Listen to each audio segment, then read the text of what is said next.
All right, good evening, everybody. Welcome to the debut episode of Patristics Cast. Yours truly, John Solheim, PhD, just finished, University of Toronto, University of St. Michael's at the University of Toronto, to be more specific. Here with my my better half, Don Springer. Why don't you? I don't know if I'd go that far, but let's stick to friends for now. Friends, all right. My good friend, Don Springer. Don, why don't you introduce yourself here?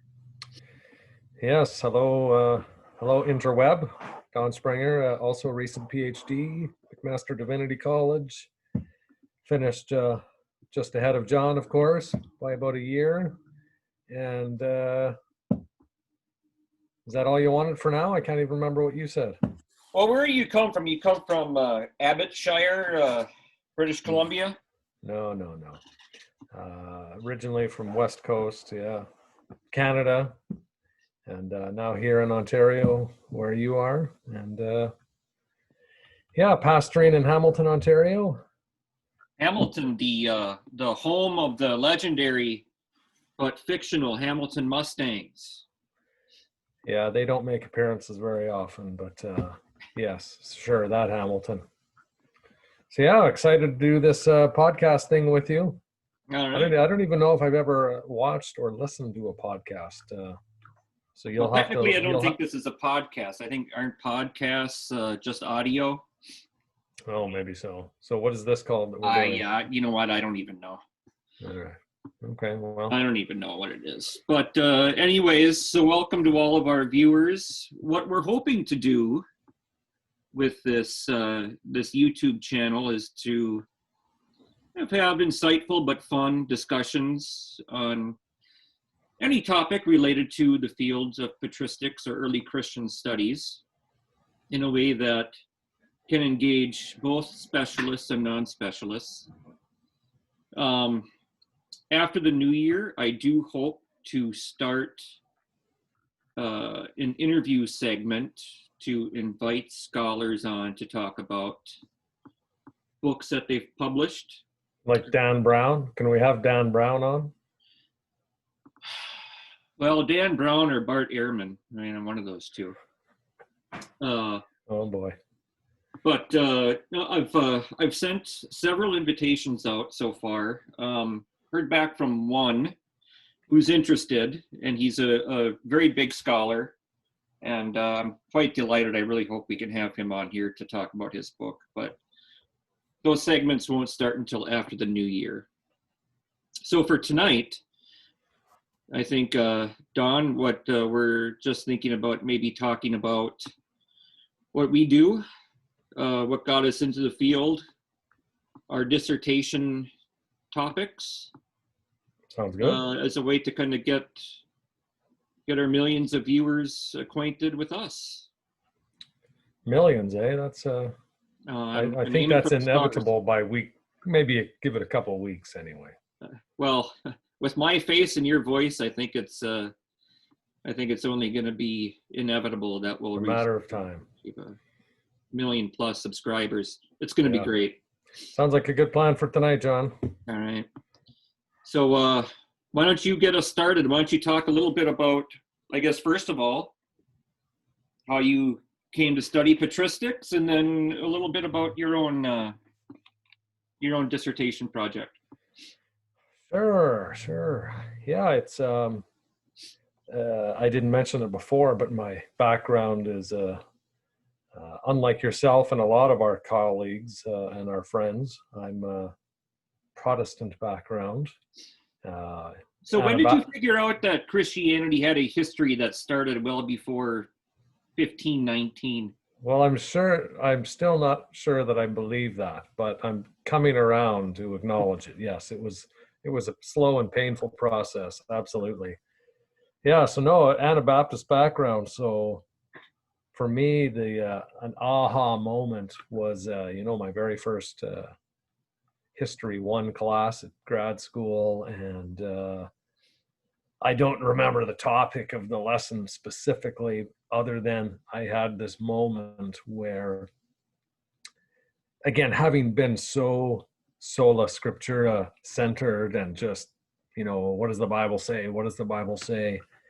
It occurred to me one day, what did they do before they had the New Testament? How did the church function with no written documents, organized and canonized? And that thought just blew my mind, again, early in grad school. So it made me really curious to begin reading how the church functioned. And I remember initially thinking, a few decades. And how did they last those first few decades before they organized the letters of Paul and the Gospels and everything else? So that sort of got the ball rolling. And for my master's degree, I was, as a consequence of what I just said, I was primarily interested in issues related to tradition and apostolic succession. Where did you do your master's degree? Where? Trinity Western University. Out in Vancouver? Yeah, outside of Vancouver, British Columbia. And so, yeah, my master's thesis was a comparison between Tertullian and Irenaeus on issues of basically apostolic tradition. And so that was my first introduction to Irenaeus. And but I primarily worked with Tertullian, mostly because my advisor said, start with Tertullian's prescription against the heretics, because it's a much easier read than Irenaeus, which was very true. But that got the ball rolling for me to really dive into patristics.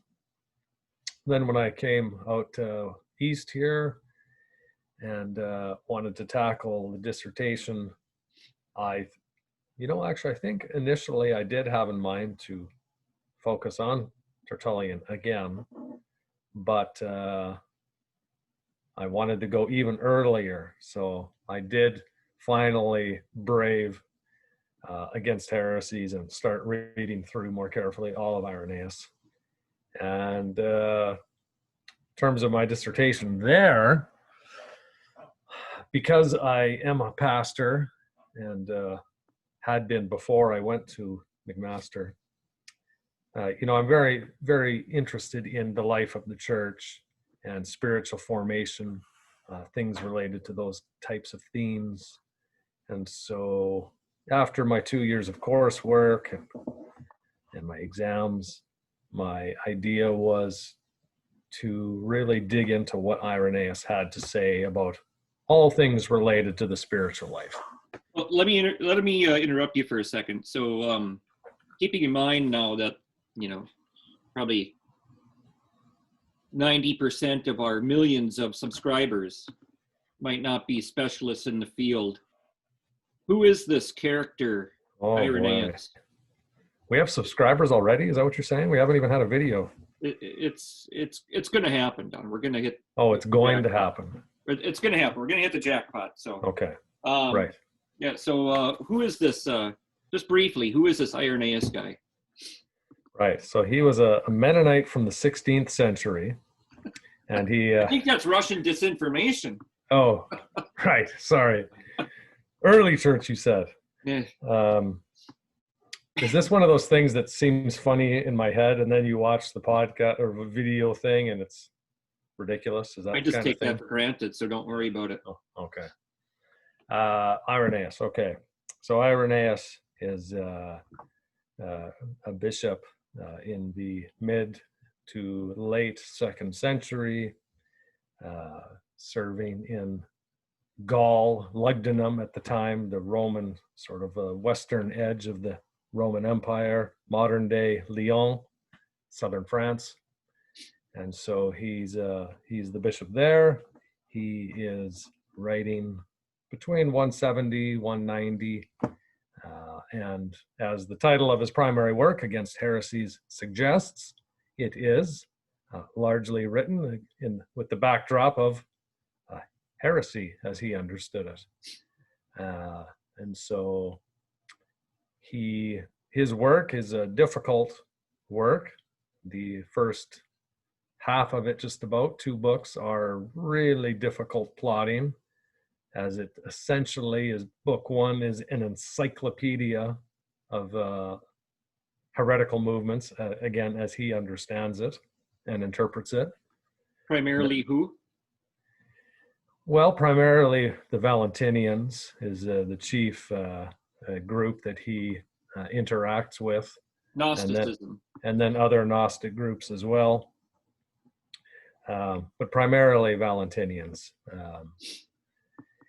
And so again, book 1 catalogs just a lot of the beliefs that they're putting forward, cosmological things, and it's a tough go reading through that.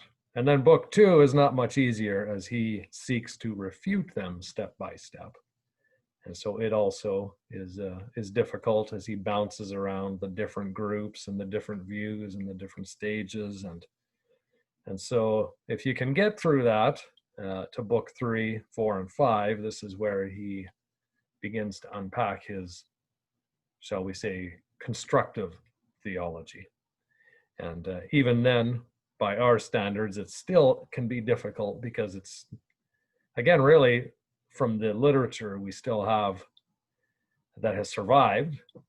First of all, there's not a lot in the 2nd century.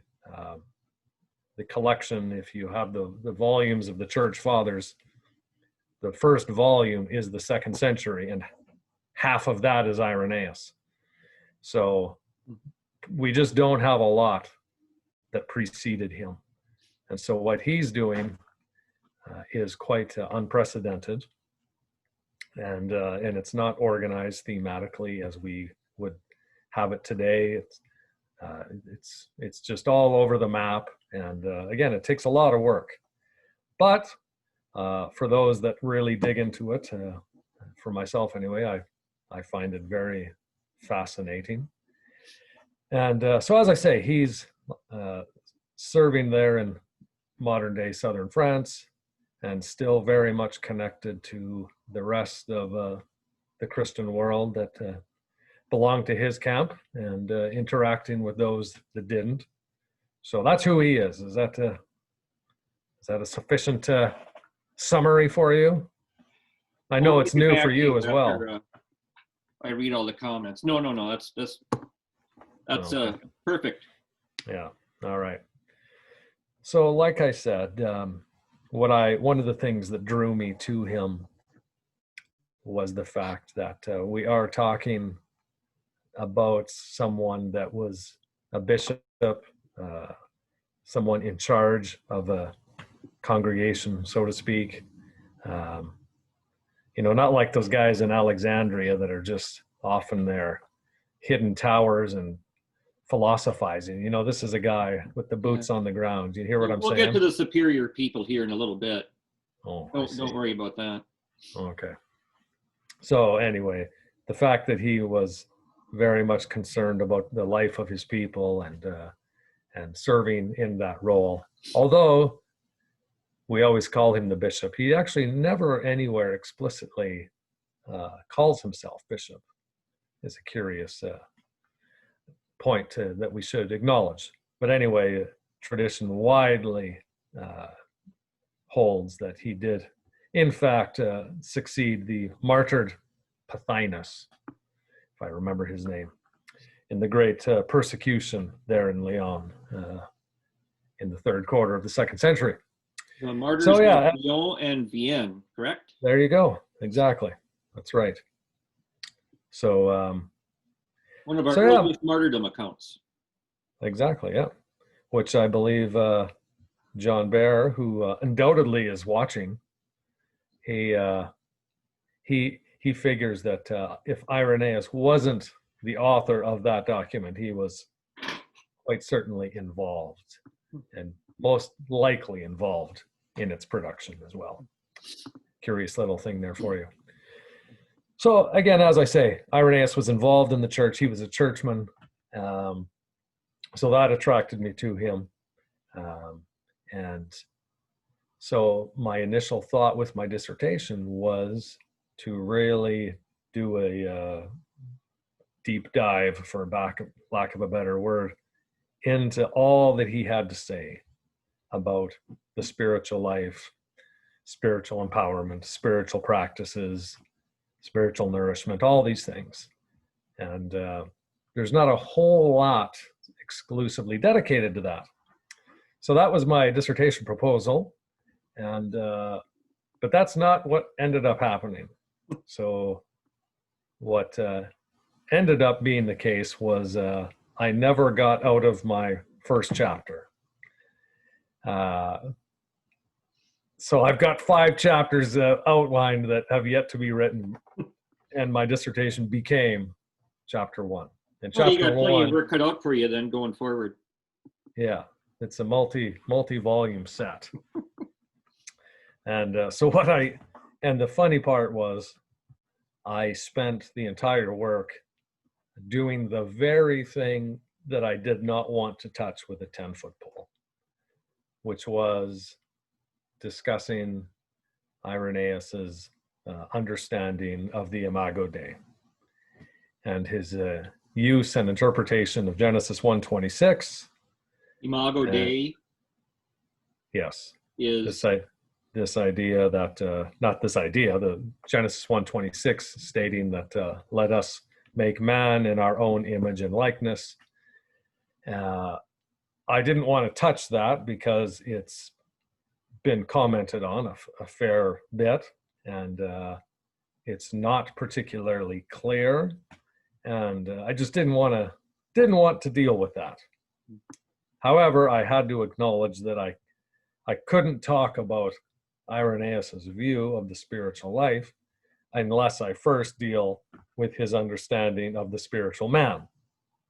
So I begrudgingly agreed to, as chapter 1, set the foundation so that we could see where Irenaeus understood the spiritual life was going, or what it was meant to be and what the possibilities are.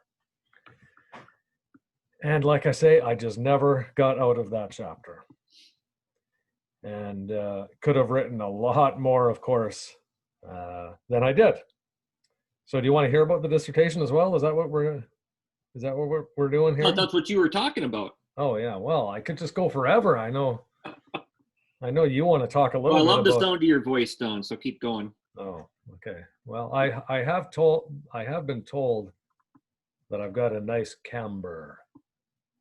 I don't know what that means. Idea. I'm not even going to comment on that, but Camber. I'm not sure either. Maybe it's the wrong word.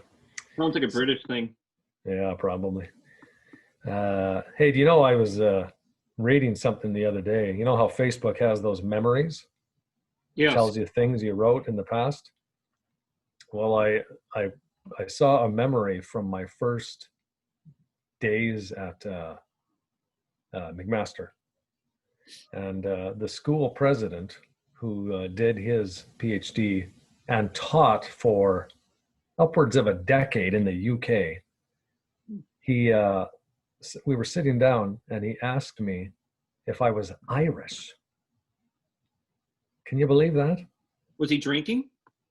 Not that I was aware of. There was no open bottles. But it's actually the 3rd or 4th time someone has asked me if I'm from Ireland or Newfoundland. I've heard that too. At Oxford last year, Anders Christian Jakobsen kept telling me I was Norwegian. Because you're so white, maybe. Stop it. I'm so white, yeah.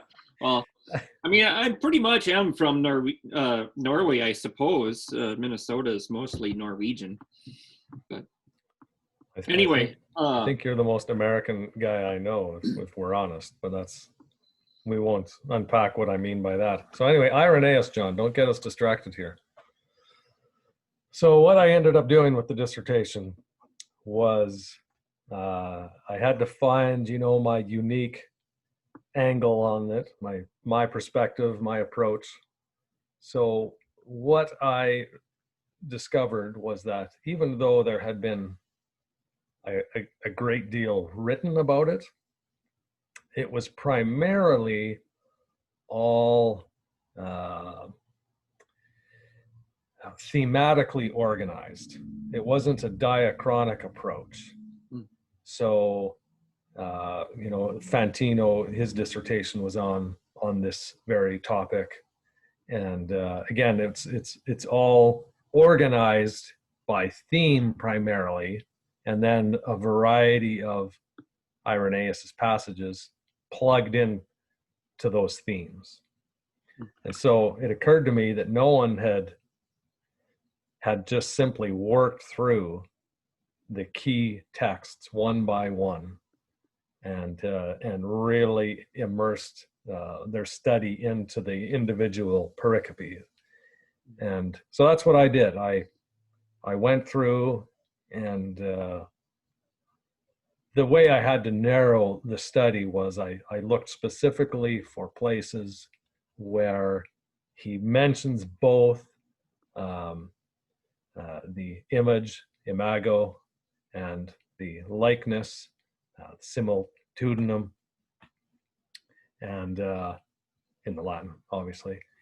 And I was looking for clusters of them. So places throughout Against Heresies, or his shorter work, the Apostolic Preaching, and I'm looking for clusters of these texts, of these references, and there's about a dozen of them where they're more than just a passing reference. Sometimes he'll just make an allusion to the image and likeness of God, but he's not really discussing it at length. So my dissertation, I isolate 10 of these larger text units between books 3 and 5 of Against Heresies, and I just immerse myself in the larger context, usually about a chapter or two, and I identify, okay, how does this reference to the image and likeness function in the larger text unit? And it's very boring. It's I don't know if you've ever tried to sit down and read a biblical commentary. I mean, they're not meant for reading. Well, just listening to you describe it, I feel like I'm getting ever closer to my grave. Wow. I apologize for that. Is that how you treat people on these pod things? Man alive. Anyway, I'm just going to move right along. Yeah. Ignore that death-defying comment. So anyway, we're almost to the end, don't worry. So I have these 10 text units. I am observing how they function, how the image and likeness is operating. And I do it 10 times in these 10 places. And so the interesting thing that I found was that a couple of things. Number one, I was surprised to observe that it seemed to me that there was a clear, well, I shouldn't say clear. There seemed the framework for a development that's going on, a real deliberate train of thought from the beginning to the end through book 3 through 5. Remember, I mentioned that those are the books where he's unpacking his own constructive theology. And so really it's fascinating where basically he starts at the beginning with Adam, created in the image and likeness, and talks about what that was and what happened and what it means that was lost. And then he moves towards the end with a more of an eschatological view and what the image and likeness in eternity is. And so I was surprised that there is a bit of a progression there throughout those 10. So that was fascinating to me. And the other thing, the main thesis that I argued was that him using this reference to image and likeness, Genesis 1:26, it was not, as often has been argued, it was not primarily him trying to articulate an anthropology. his primary concern wasn't what exactly makes up a man. What is the human constitution? He wasn't thinking abstractly. Right. He does touch on that. He talks about soul and spirit, body. It's very, very important to him. Mm-hmm. But my argument is that his number one reason to make reference to image and likeness was not to try to articulate anthropology, but rather he was, at each of those 10 text units that I mentioned, he was demonstrating the intimate connection intended for there to be between God and humankind. And he uses the image and likeness as a means to really present this salvation history of people created and redeemed, and then what the future looks like. And he uses the image and likeness as a lens through which to present that. So again, anthropology happens, but it's not his primary concern. Mm-hmm. Rather, it's about that communion between man and God. So anyway, that's what I spent 200 or whatever pages on, which was supposed to be 20 pages as chapter 1, and is now the entire dissertation. So often happens, probably. Yeah, I suspect so. Absolutely. So there you go. That's. So you said initially, I mean, you connected this with your vocation as a pastor.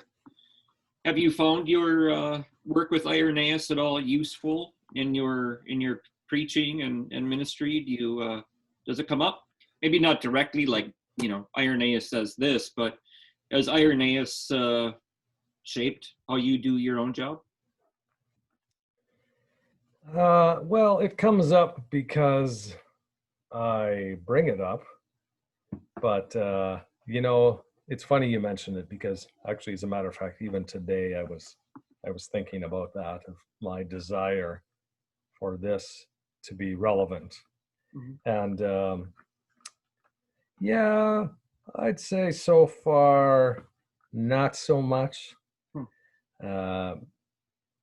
Certainly when my primary responsibility is as a preacher, but whenever we're talking about spiritual formation or God's plan for humanity, then or if we touch directly on Genesis 1:26, it comes up.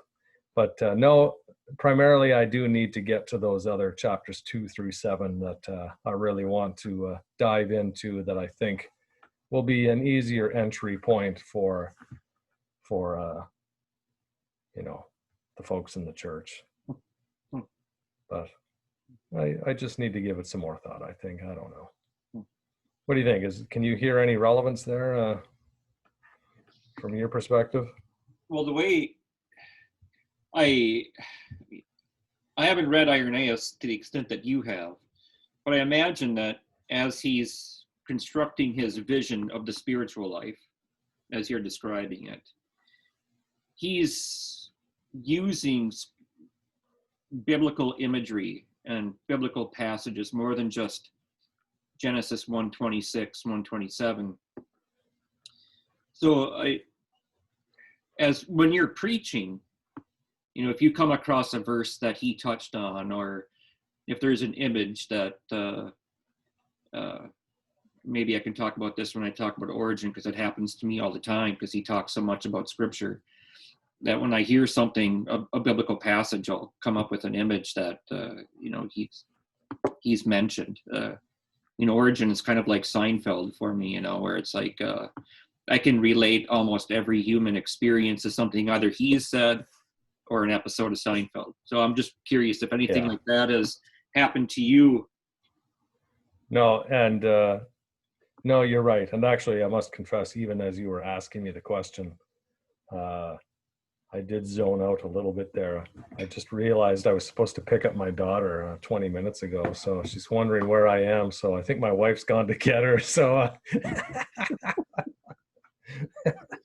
that's how this works, right? Like, can we? So yesterday, then, we when you sent me a text and said, "No, I can't do it at 8. I've got my last soccer practice. We'll have to meet at 9." Did you Yeah. forget that you had to pick her up at 9 as well? Yeah, but I'm forgetting all kinds of things. But they've stopped texting me, so I think my wife has gone to get her. So anyway, let's circle back to your question. Yeah, Now that I can focus a little more intently and my 17-year-old, not worrying about her being stranded out in the dark. One of the most common areas that I'm really interested in that Irenaeus had to say about our spiritual life is that, and John Barrett picks up on this a fair bit, I think. It's this idea that God intended from the beginning for us to be a people that are progressing and growing, and that God is doing a work in. And for Irenaeus, one of the key points that he highlights that contrasts his position from those that he's critiquing is this distinction between the divine and the created. And he just hammers on this over and over and over, that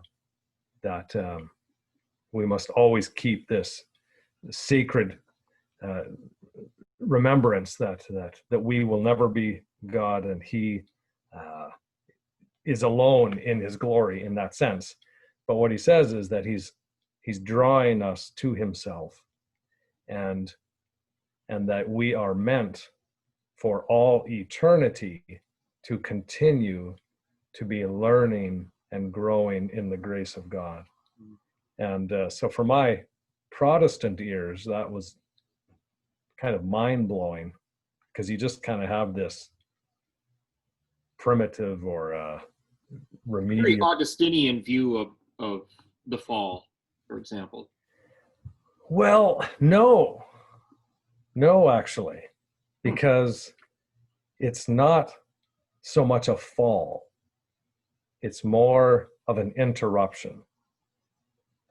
And so he says he sees Adam and Eve more like children in the garden. No, you're talking about Irenaeus. I was referring to sort of the Protestant background. Oh, yes. Sorry, absolutely. I think a big distinction between absolutely Eastern and Western anthropology and the understanding of sin and redemption. Yes. Because Irenaeus never had this understanding that human beings were initially perfect but fell. They were almost created in an imperfect state with the intention of growing into perfection. Well, yes. I mean, he would say they were created perfect in the sense that they're at the beginning of the journey and they were as they were meant to be. But not sinless. Right. And so, like you say, it's not this Augustinian, oh, they were perfect and all we need to do is get back to that. He sees them as an infantile state that had yet to grow into that which God intended for them. And so the fall is more of an interruption, which in Christ, who sums up, recapitulates all things in himself, it essentially, for lack of a better word, kickstarts the process anew, and humanity can begin to grow in God again. And again, the unique thing with Irenaeus, and maybe this was common in many of the fathers, is this idea of even in the resurrection, we never cease to continue to grow in the knowledge and grace of God, because again, he holds this distinction between creation and creator to be so important that we'll never get there. You will never exhaust the opportunities to learn more and grow more in What him. is Gregory of Nyssa has a term for that, doesn't he? I'm not sure. I cannot remember what the term is. Is it like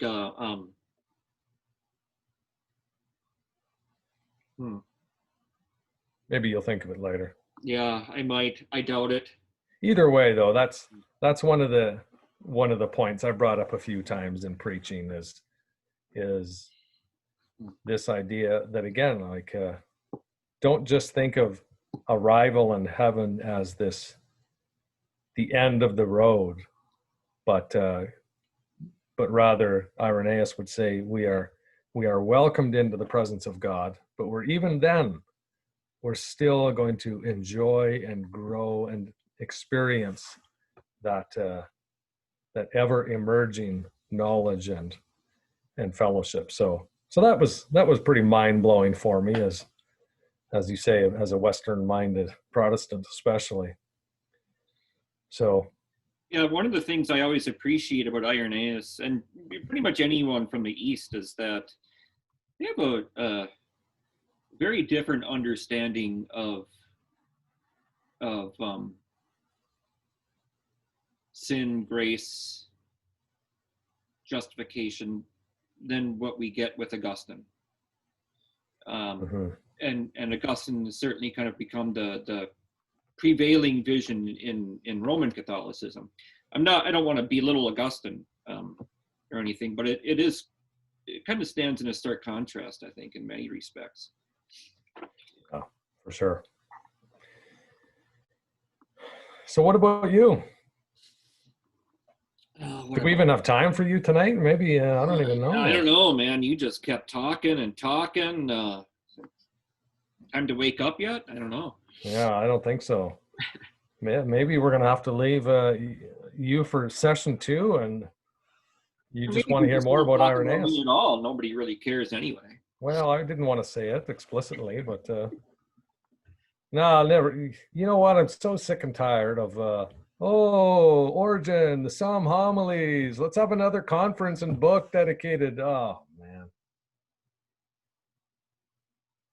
it's too much. Yeah, you're not frozen. I still hear you. It's still there. Thought we were friends. Hey, right. can I talked about the Psalm homilies? Yes. Can I tell them the story about us on the plane to England? Can we tell that story? Plane to England. I think I was so doped up on Ativan because I hate flying so much that I can't remember too much of it. I remember getting excited when I thought I could see Greenland. I remember coming up to you, Don, Greenland is over there. I think those are clouds. Yeah. Was that the flight? Was that England's? No, it wasn't England. I think you're talking about Boston. Ah, yeah, that's what it was. But we're going to talk instead about my dissertation here. Okay. As long as you have enough time, because I know you're going to get kicked off here pretty quick here. I don't want you to be cut short. As long as you shut up and let me answer your implicit question, maybe we will be able to get off on time. All right. So yeah, this is what I spent the better part of 4 years working on.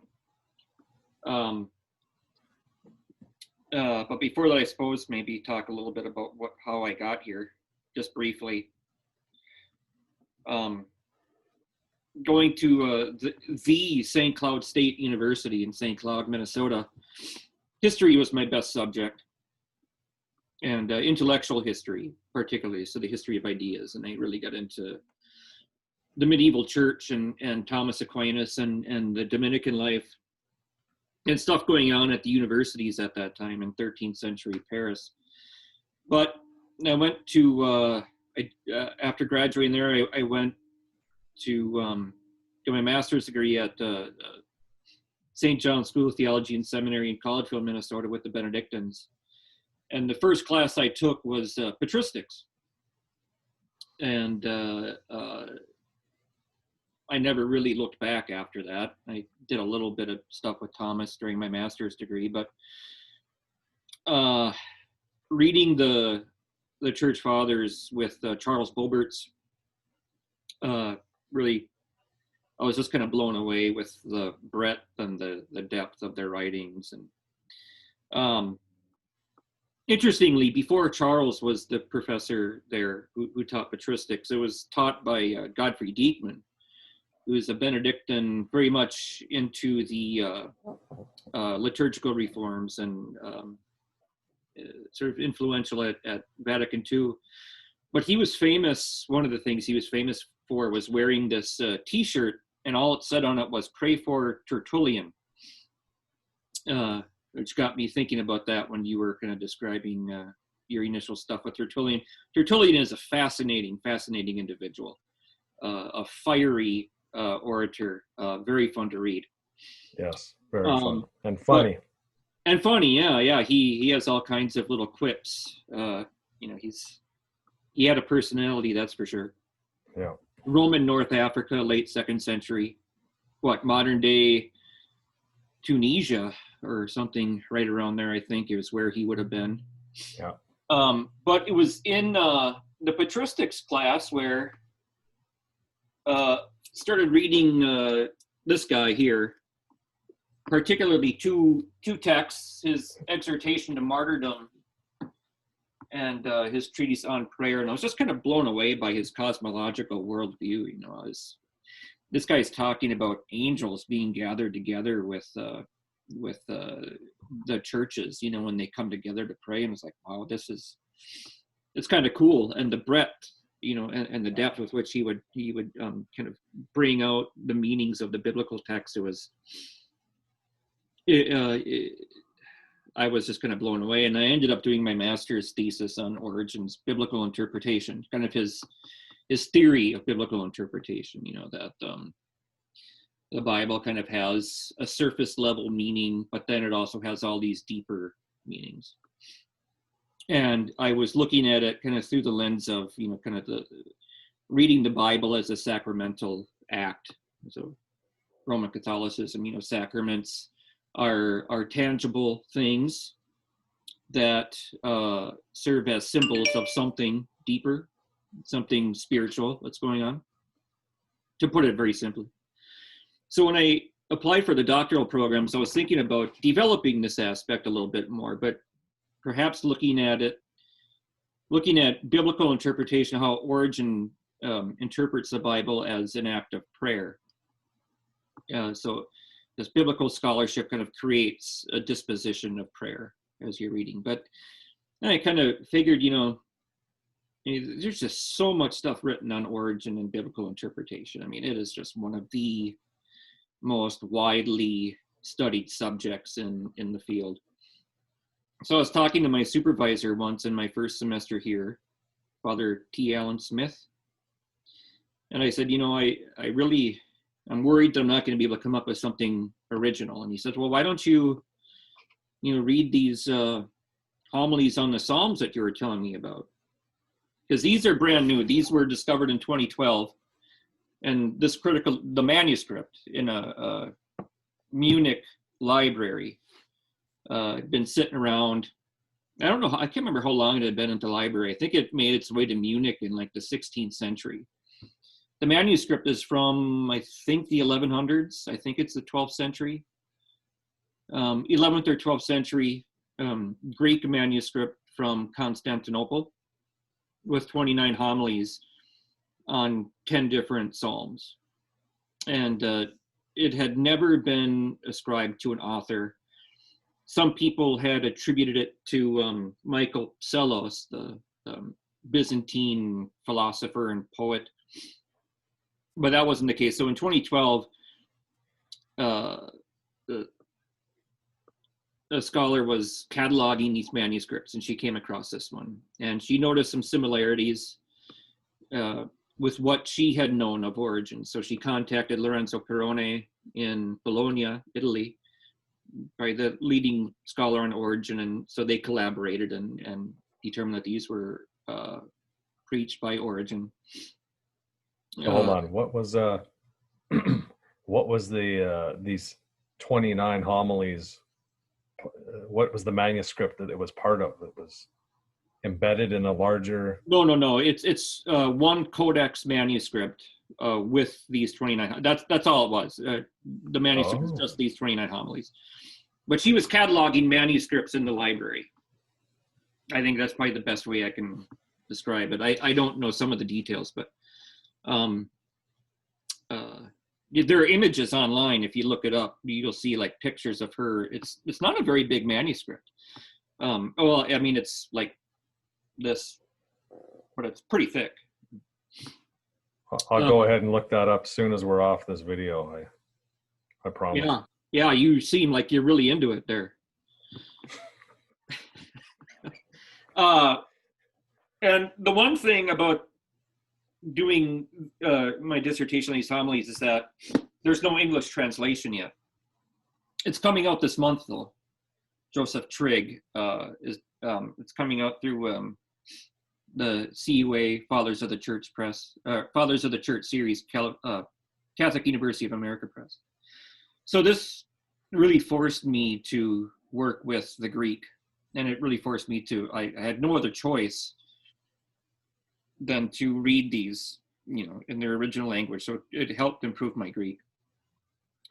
And at roughly the same time, I was taking a course with John Kloppenborg, Social History of the Jesus Movement, looking at sort of a social history of like the New Testament period. So like what was going on in Paul's communities. And so I taking a socio-historical perspective, got me thinking about how groups act amongst each other. Like what are their dynamics? What are they up to? Not just the ideas, but how are they interacting with each other? And so reading the first homily on Psalm 77 right away, if I could sum up like what started this whole dissertation, just one word, and that would be synexatadzontes in Greek, comparing together or examining together. He's trying to solve, he's telling his audience how he went about solving a textual discrepancy. In this case, a scribal error. In Matthew 13:35, Jesus says, in order that what is spoken by the prophet may be fulfilled, I will open my mouth in parables and utter problems from the beginning. Origen mentions some scribe who was copying the Gospel of Matthew, and he attributed the verse to the prophet Isaiah. So in this copy, it said, in order that what was spoken by the prophet Isaiah might be fulfilled, I will open my mouth in parables, yada, yada, yada. Origen says the scribe didn't realize that Asaph was a prophet, and the passage that Jesus was quoting was from Psalm 77 in the Septuagint, Psalm 78 in modern Bibles. And that's the Psalm of Asaph, not Isaiah. So Origen brings this up, and he says, sometimes these discrepancies can cause stumbling blocks for people. They start to see, if there are all these mistakes in the biblical text, why should we believe what the Bible says? There are all these inconsistencies.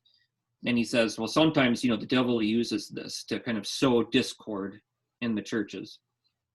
So he says, in order to solve these, we compared the Hebrew with the Greek translations. So he's talking about his work with this great text critical apparatus, the hexapla, where he would have on the far left, it's like 6 columns.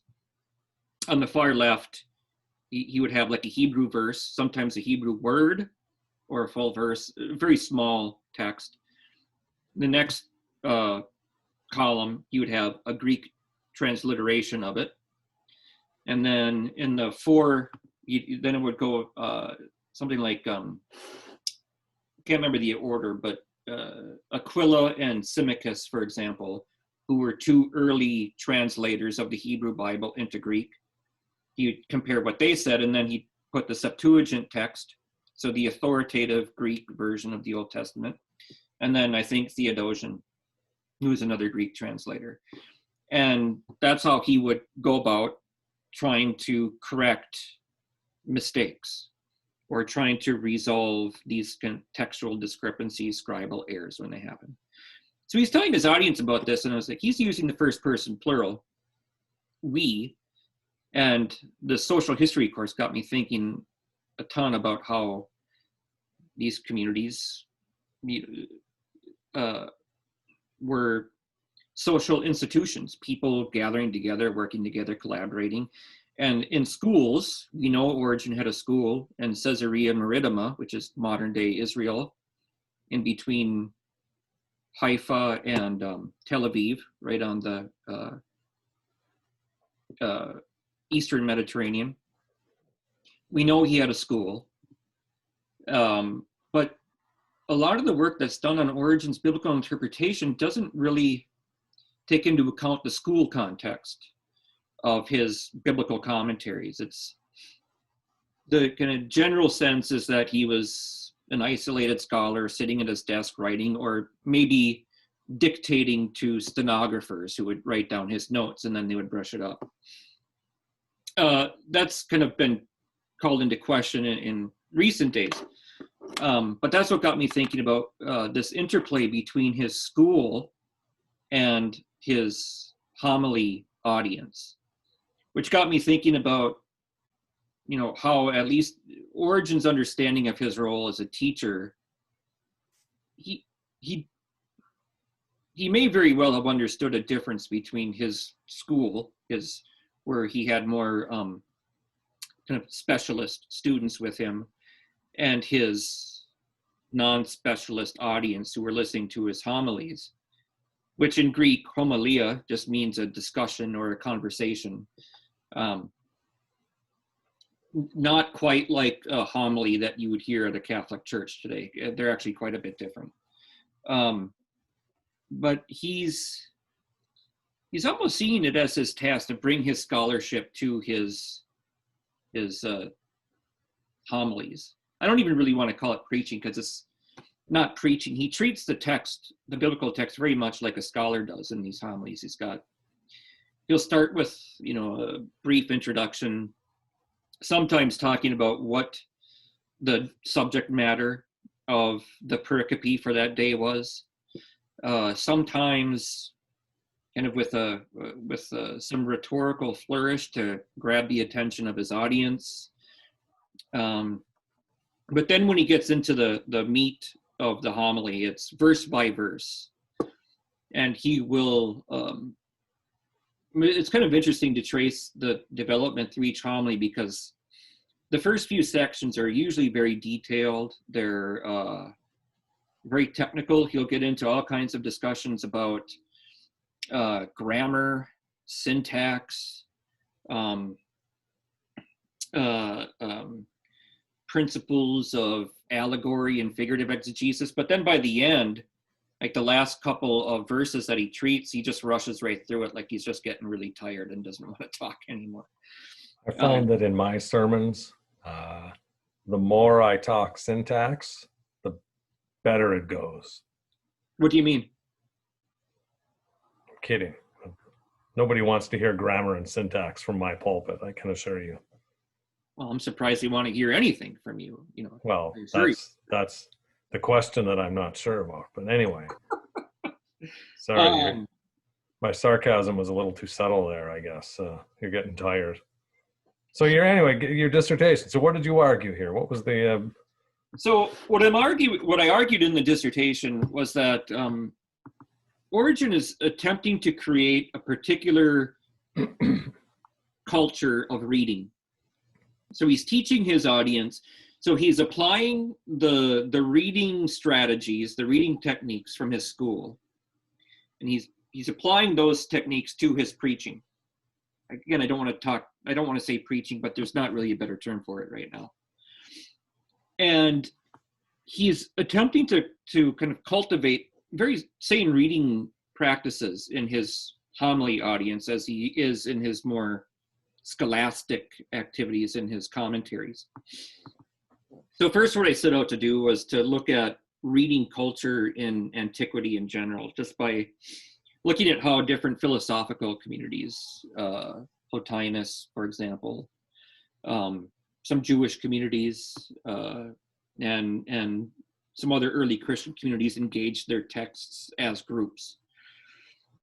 The main work was William Johnson. It's got this really great book on readers and reading culture in the Roman Empire, and he kind of looks at how these elite communities, he calls them elite, we might say specialist communities, would engage with their texts, and how their use of text kind of informed their sense of community, their sense of communal identity. And he kind of compares the sociological approach to reading. He starts by looking at how we read today. You know, like if we were to read the Bible in a seminary classroom, might be a very different reading experience compared to a biblical class at a secular religious studies department. It'd be a very different reading experience than a private, small group Bible study. It'd be a different reading experience when you're hearing it preached from the pulpit, that kind of thing. So these different social contexts help to inform how these different groups are approaching the text and how they're developing a sense of communal identity from it, but also how their reading practices inform their behavior. So there's an ethical component to it. So that's first chapter, kind of looking at the social history of reading groups in late antiquity. Because I want to set the stage for what I do in chapter 2, which is looking at what's going on in Origen's school, which there's still really isn't much scholarship dedicated to that subject by itself. I think we make a lot of assumptions about it when in the scholarship, but we haven't really taken a good hard look at the school context in which, so I looked at Origen's Matthew commentary primarily, though I did some other work with some of his other commentaries. And very similar, he's approaching it with philosophical questions, he's approaching it with grammatical questions, literary questions, historical questions. And these are all being done in a group context, and there's some traces of that in his writings. But then in these homilies, I look kind of at how, again, he's taking those reading practices from his school and applying them to the church, to the liturgical assembly. And if there's one comparison or one difference, is that in the homilies, as technical as they are, they're not nearly as detailed as they are, as his commentaries are. So if you read his commentaries, one of the frustrating things for anybody who really reads Origen is that if there's an aporia or a problem, an obscurity in the text, in the meaning of the text, he will test various hypotheses and then try to provide his own. So he'll say, someone might say this, and then he'll go through it and he'll test the logic of it. Someone else might say this, and he'll go through and he'll test the logic of that. And oftentimes what he'll do is then he'll kind of say what his kind of interpretation is. And if it's not a point of dogma, and if he can't solve the problem himself, which he often can't, he'll say, this is the best I can do. I'll leave it to you guys to decide. But this is all going on within the context of his school activities. This is how he's teaching his students how to be informed readers of the Bible. Would you call him That's interesting what you just said there. Would you describe him as a humble scholar? Oh, very much so. Um, eh, you know, he had a profound social ethics, and he's often considered elite by people. In fact, there's this recent book out that I don't even want to get into it, but it's just, I don't know, this obsession with social class just kind of irritates me. But there are times in his biblical commentaries where he will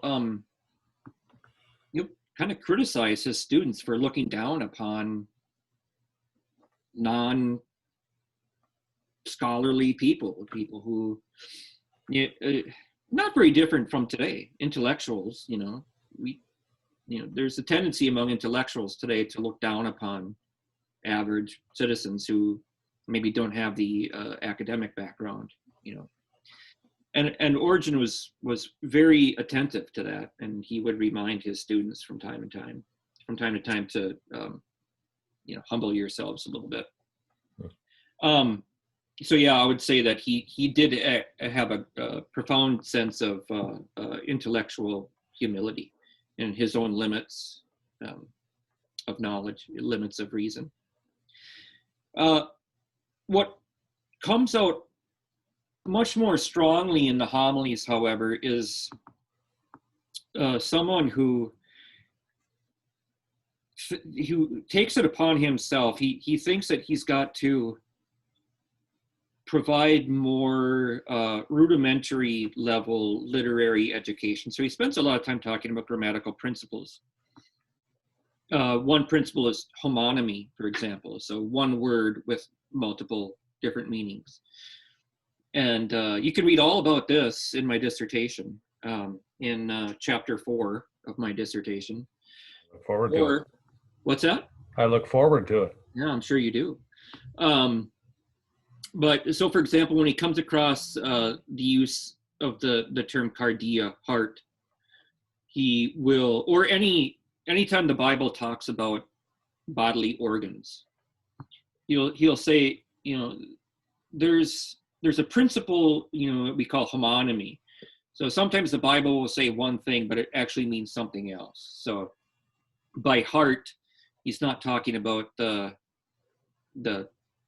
physical organ or muscle in our chest, but it's the center of our moral and intellectual processes, where we receive information, so various stimuli, from images to thoughts, anything that occurs from outside of us. We process information about it, so we apply logos, reason, to make a determination, to make a value judgment about the stimulus, and then base our actions upon it. The term he uses, one of his favorite terms, is a Stoic term, hegemonikon, which is like hegemonic or hegemony. So it's the ruling principle of the human being. For the Stoics, it was. And Origen finds a nice parallel with the biblical term heart. So, for example, Psalm 36, I forget the exact verse. What is it? Delight in the Lord, and he will grant you the requests of your heart. So this gets him going on a conversation about what is this term heart here. And he tells them, this isn't the organ, but our organs, our somatic, our physical organs have objects of natural affection, but also objects of natural repulsion. In the same way, so too do the organs of our soul. So then he goes into this. The heart, again, the hegemonikon, has natural objects to which it is attracted. And those natural objects of its attraction are divine objects. They're thoughts, ideas, understandings, this and that. In contrast, unnatural objects would be things like social status, power, money, prestige, these kinds of things that bog the soul down in sometimes harmful things, harmful objects.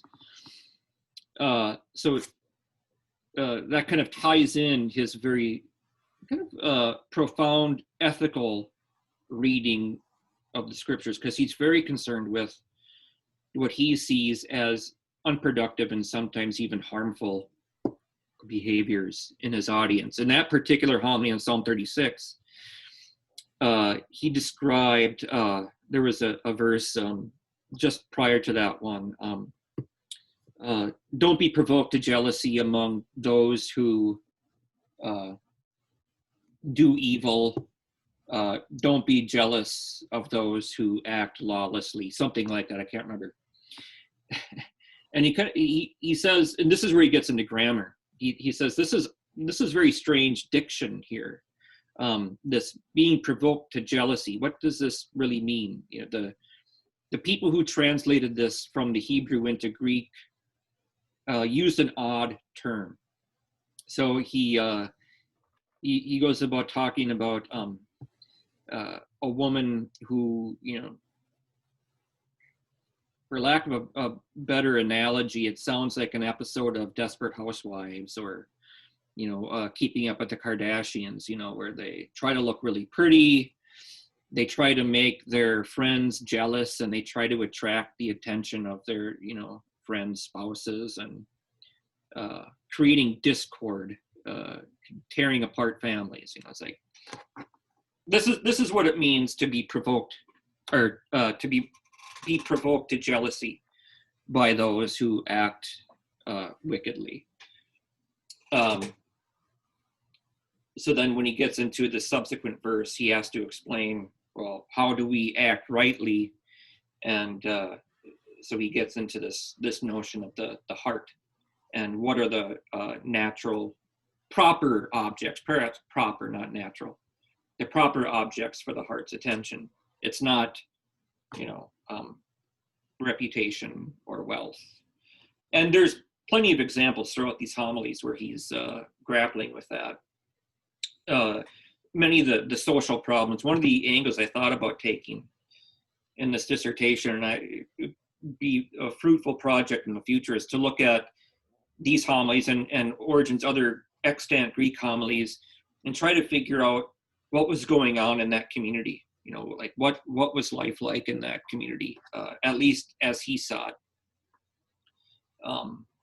Because I think there's, you really do see this preacher. He sometimes loses his patience with his audience. You know, there's one passage where he's talking about spiritual nourishment. God opened the clouds of heaven and commanded them to rain manna, the bread of angels. It's Psalm 77. I forget the verse. Psalm 78 in modern Bibles. And so he talks about, well, are we supposed to think that this manna that the psalmist is talking about is like bread?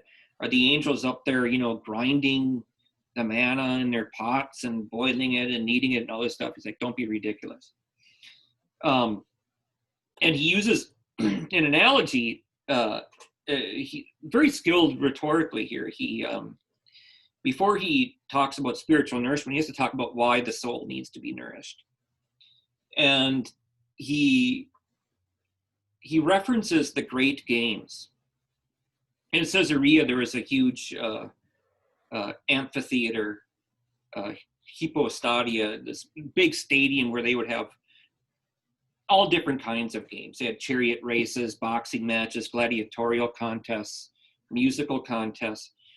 And he describes a scene from what reads like a boxing match, where one guy is getting punched in the back and the stomach and in the chin. And, you know, he's got an overseer who's telling, you know, helping him to recover. And he says, you need to eat so that your body can stay strong and withstand these blows. And then he says, you know, you guys don't want to withstand these blows, you know, because you don't ever come, you know, you don't come for your spiritual nourishment. He's talking about coming to the liturgy where they hear scripture read and then expounded. Says, why don't we even say you don't come once or twice? Because you don't come, you let days 3 and 4 pass by, and you let days 5 and 6 and even 7 pass by. Some of you are even lucky if you come on, Easter. I think that's the reference there, the great day of the Lord. So you can see he loses a little bit of patience with some of their lax liturgical commitment. But there are other times when he is profoundly concerned and really pleading with them. Like there's one homily on his Psalm 81. You are gods in the assembly of the gods. In the midst of gods, God judges you, or something to that effect. And he has this lengthy discourse on deification. How can we be said to be gods? And so talks about how God deifies the spirit, which is not surprising to him. It is surprising that God deifies the soul, but it's even more surprising that God deifies the body. But then he gets it. So how does this work? What's going on here? And he uses imagery of the theater, and he says we assume different masks, prosopa, just like the actors on the stage of the theater. They take up different masks to play different characters. Well, so do we in the theater of the world, he says. So he kind of turns life into a drama on the theater, and we have choices to make. We can assume the mask of God. We can assume the mask of Christ, or we can assume the mask of the devil or the demons. And he says, what is it to take on, to assume the mask of God or the mask of Christ? And he says, he alludes to the very next verse in the Psalm. Do justice to the orphan and the widow.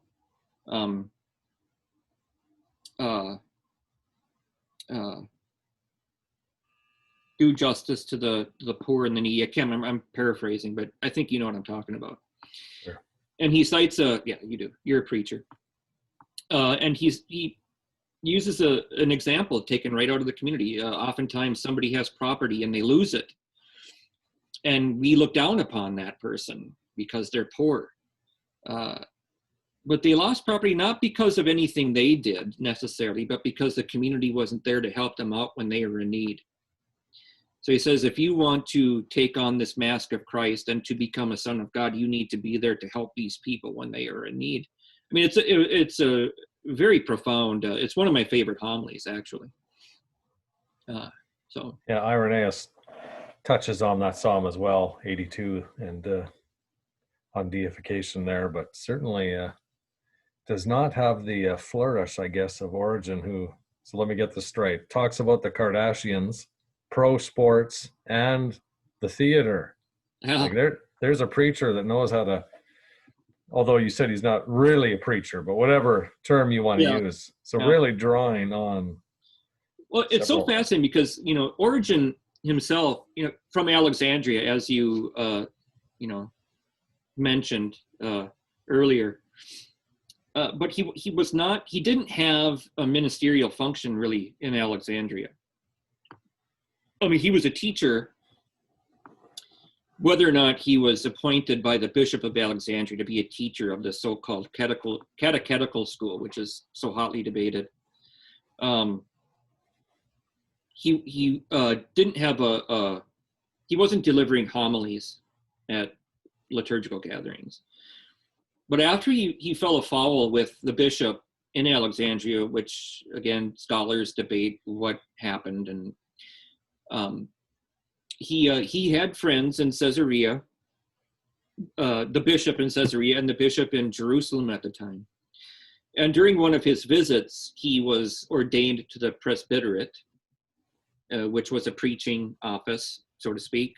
And so some people think that's what got him in trouble with his local bishop, because only your local bishop could ordain you to the presbyterate.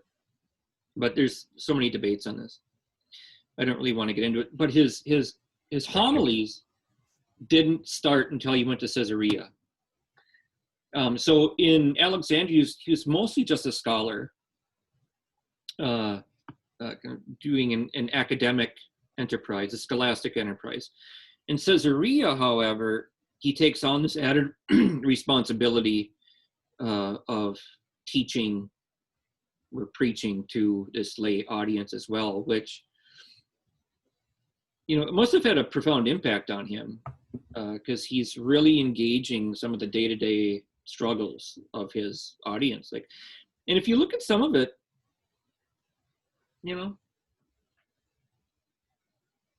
in so many ways, we deal with some of the very same problems today,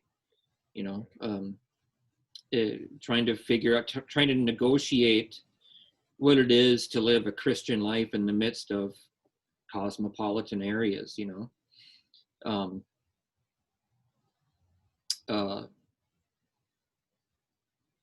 people trying to make each other jealous, or people not helping out the poor when they're in need. I mean, these are all things that we still deal with today. So yeah, that was my dissertation. And interesting. Well, maybe next time I'd like to, one of the things that you mentioned there that I'd like to hear more about when we have more time, maybe, as I said, but this, again, the community. And when you talked about how a community reads, I'm curious about something I heard a lot of in my Anabaptist background, which was sort of the idea of a communal hermeneutic. So I'd love to hear more about that, if there's any aspects of that to it for him. Well, what's interesting about that, I think what my approach is that when we read these ancient commentaries, we read polished products that have been edited, sometimes many times, for subsequent readers, which sometimes hides the fact that these are born out of group contexts. So there's evidence, I think, in Origen's commentaries where there's teacher-student interaction. Sometimes students are, like we know from Didymus the Blind, for example, because we actually have transcripts. So these would have been the dictations taken down by the stenographers of what were supposed to become his commentary on the Psalms. But there's students interrupting his discourse to ask questions. Now that gets polished out in these published commentaries that we have from Origen. But I think there's still some traces to suggest that there's back and forth between the teacher and his students in these things. Right. But subsequent readers don't really care about reading those things. So in the course of the production of a text, they would have been edited out. There's not really traces of back and forth between teacher and audience in the homilies, although he does reference one occasion where somebody had said, "What are we doing reading Deuteronomy here? What is this, a synagogue of the Jews?" And so he has to correct that person. But it probably didn't happen at the gathering where he was preaching at the time. He was reminiscing on a previous event. But at any rate, in the homilies, it's more he's in control of everything, of the discussion. Right. Interesting. Yeah. So I think we've probably